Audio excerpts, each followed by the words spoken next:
I don't know whether I have to use the word that I'm comparing the two faiths, because in one of the translations is that comparing is trying to say that this one is good here and this one is bad here.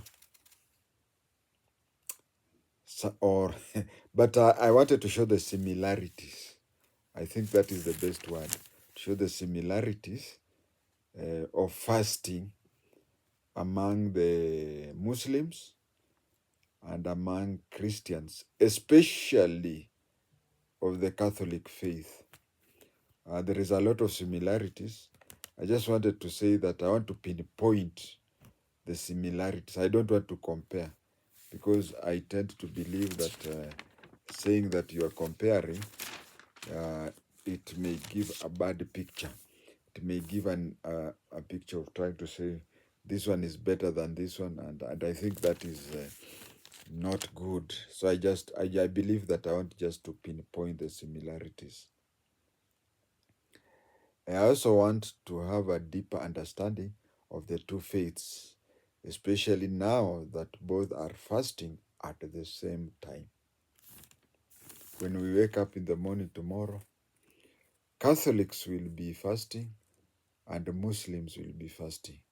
But their fasting and whatever has some similarities, a lot of similarities, and a lot of dissimilarities. They have a lot of things that they have in common, and they have a lot of things that they don't have in common. And since coincidentally this year, 2025,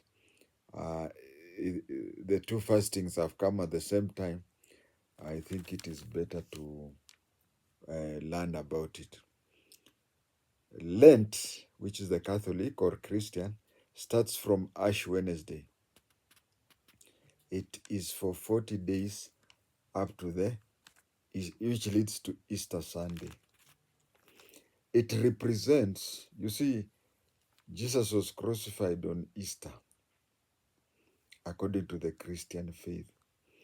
But before that, you know the Bible has a lot of 40, 40, 40, 40, and 7, 7, 7, 7.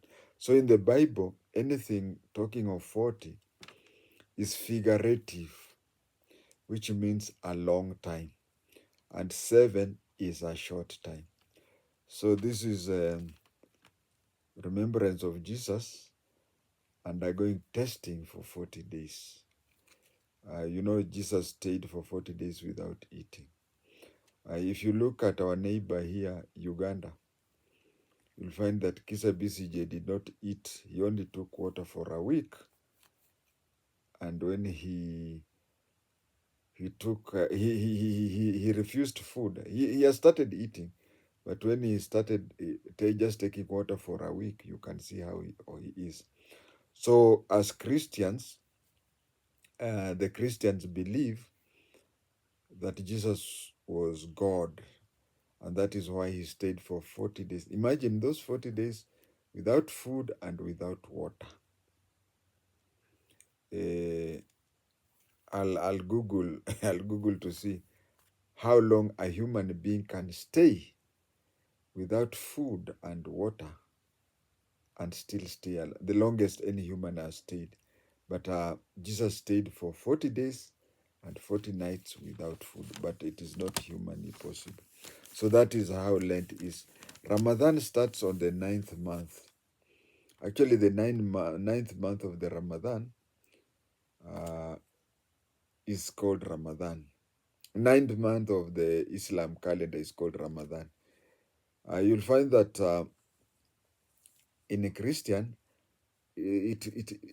the fasting leads to Easter, which is one of the two major holidays among the Christians. Lent leads to Easter, which is one of the two major Christian holidays. The other one is Christmas. And Ramadan leads to one of the two major Eids, But this in the Ramadan, it's Eid ul Fitr. Eid ul Fitr. Now, Ramadan has no, the month of Ramadan has no fixed number of days, because for the Muslims to start the month of Ramadan, they have to wait for the moon sighting. For the moon sighting. If they don't sight it today, they must sight it tomorrow. So if they didn't sight it on the first day, then Ramadan starts on the second day. And that is why we have had this question about the world over, whereby some Muslims start Ramadan one day earlier than the other.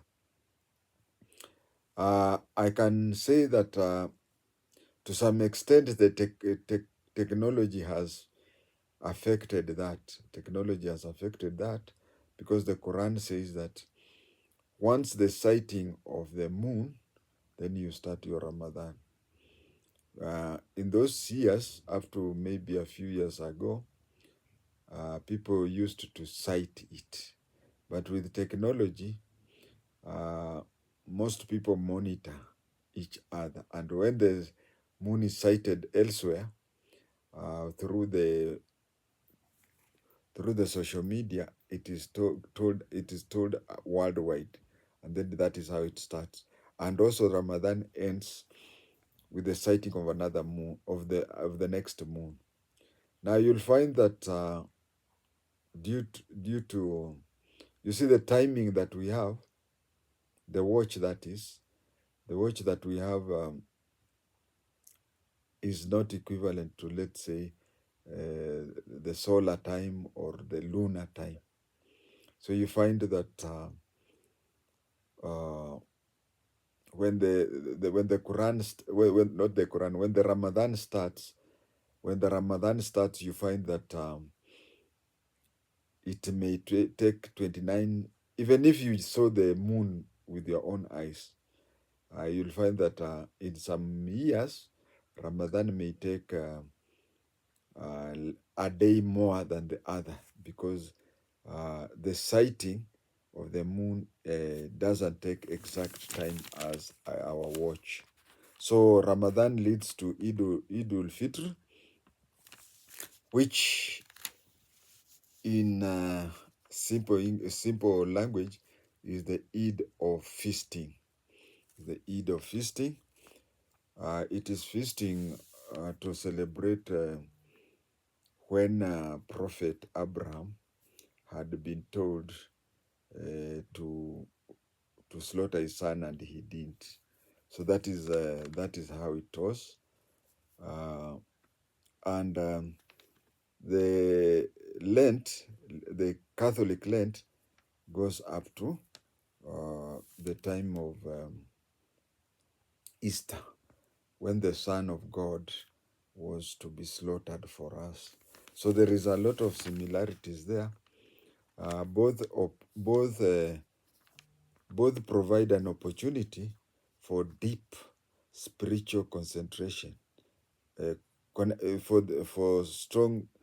for deep spiritual connection with the Almighty. You'll find that in those days there is a lot of prayers, a lot of reflection, and the most important thing there is fasting. Now, how do they go about fasting? If you look at the Muslims, they keep off all food during daytime. They keep off all leisures. If a Muslim is a smoker, he will not smoke during daytime. He will smoke at night. He will not smoke during daytime. There is even, this is a family view, but I would say that conjugal rites are not allowed to be performed during daytime for Muslim people. And then at night is when they eat. That is how it is. But when it comes to Catholics, First of all, Catholics, there's a time when I was young when Catholics, throughout their life, they would not take meat on Fridays. But nowadays is that you try as much as possible not to eat meat on Friday during the Lent period. Another thing is during Lent period, Christians or Catholics are supposed to reduce their food, and they're even supposed to reduce the luxurious foods up to after the Lent. Why is it that meat is not to be eaten on Friday? Well, the greatest meat, that is flesh of the Son of God, died on a Friday. So it is related to that. My personal appeal to all those who fast, be them Muslim, be them Christian, or especially Catholic, my appeal to them is that if you observe strictly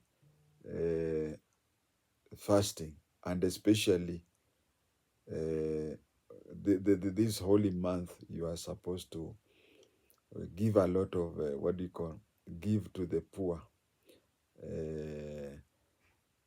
You are supposed to offer food and such things to the poor.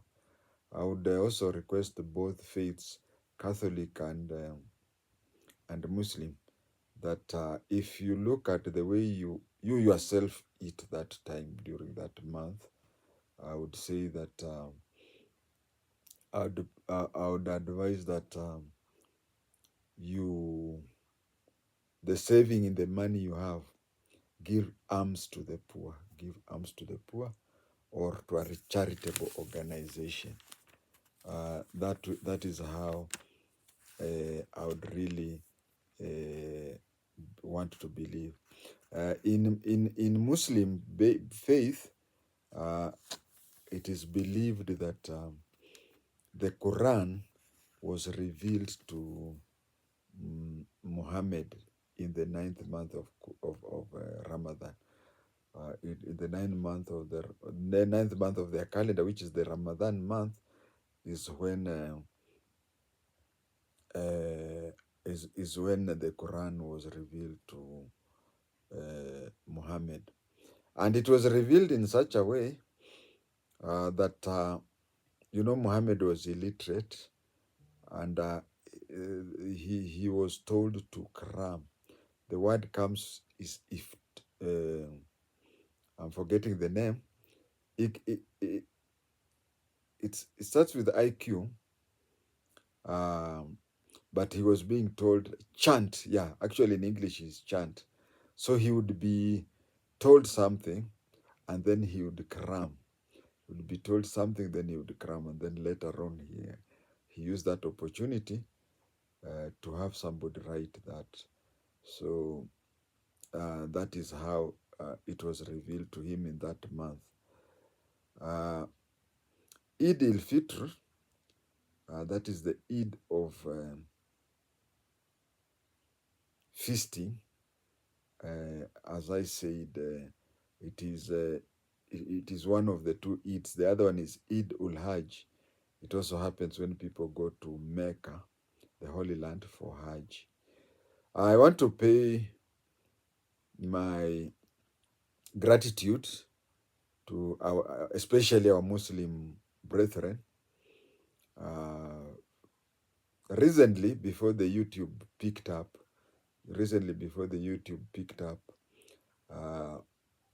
many Muslims would tell me to pass by their place every evening, and they would give me a packet of food.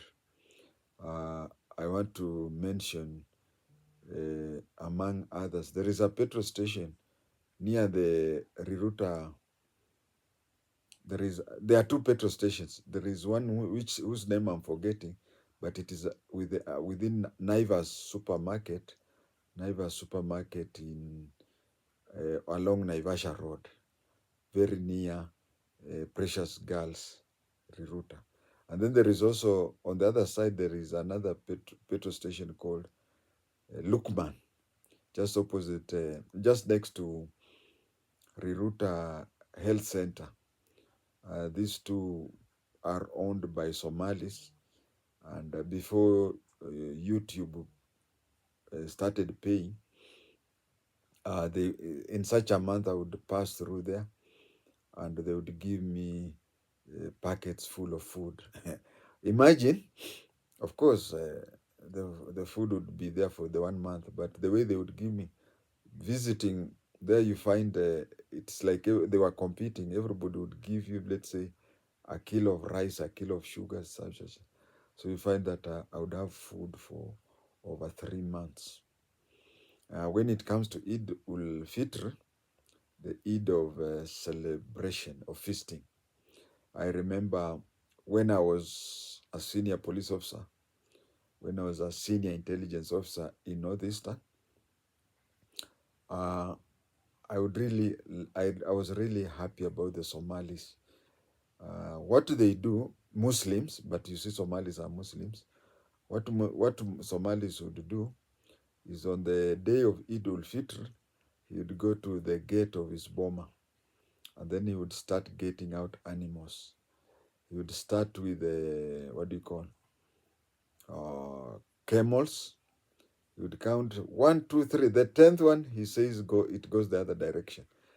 11th, 12th, the 20th, it goes, so that all animals, camels, cattle, sheep, and goat, 10% of them would be set aside, and they would be slaughtered that day for everybody to eat. I think that is very good. That is that should be a blessing to them and to all those who are concerned. As I said, if you are a Christian, don't just not a Christian. If you are a person of faith, you are a person of faith. Uh, Fasting is okay. You may not fast because of the nature of your job. You may not fast because of one reason or another. But then take something, share with other people. For the rest of my life, which are not too many days, I'll always remember the Somalis in Habaswein, the Somalis in Ramu, the Somalis in Wajir, and the Somalis in Mandera, who during Eid ul Fitr would slaughter 10% of the animal feed. I'd also remember the two petrol stations I've mentioned. Lukman, next to Riruta Health Center, and there is this other petrol station I'm forgetting, which is just within Naivas supermarket, that before the YouTube started coming, every month of Ramadan, they would really take care of me. Whatever they gave me, it would take care of my next 3 months food-wise, especially on items like rice, macaroni, sugar, etc. May God bless all those Christians and Muslims and the people of any other faith who fast during their lifetime. Thank you.